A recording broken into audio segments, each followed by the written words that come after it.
የቶሜን ጄሪ ቤት ሆኗል መሆን የለበትም አሁን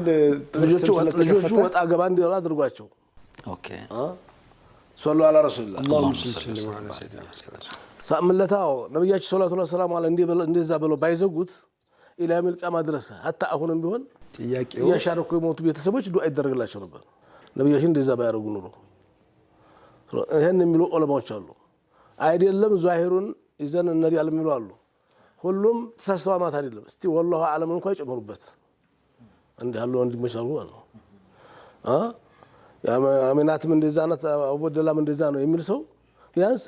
ሀይቃውን አላህ ያወቀው ማለት የተሻለ ነው በነገራችን ላይ አንድ ኮሜንት አይቼ ነበር ሼህ እንደው አይታችሁት ከሆነ አላቀ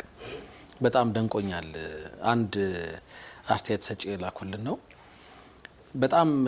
በሐሳቡ ከመደነቁ ከመደመሙ አልፎ በየእለቱ ይርዳለኝ አዝካር አደርጋለሁኝ ንያ አድርጌ የመልክኛው ሰላም ወላጆች በማሰብ ምልከው አዝካር አለ ብሎ እንደ አይነት ፖስት አይቼ ነበርና በሆነ መንገድ ቀደም ሲል ሼክ ያነሷቸው ሐሳቦች ውስጥ አሁንም እንደ መሰረታዊ ነገር መነሳት ያለበት መልክኛው ሰላም በዛ መልኩ ሐድ አበጅተውለታል ያ ባይሆን ኖሮ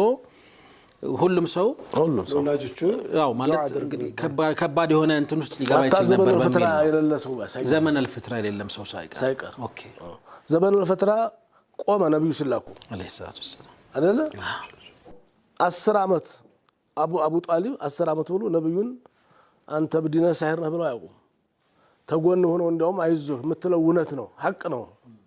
ይሉን ነበር አቡ ጣሊብ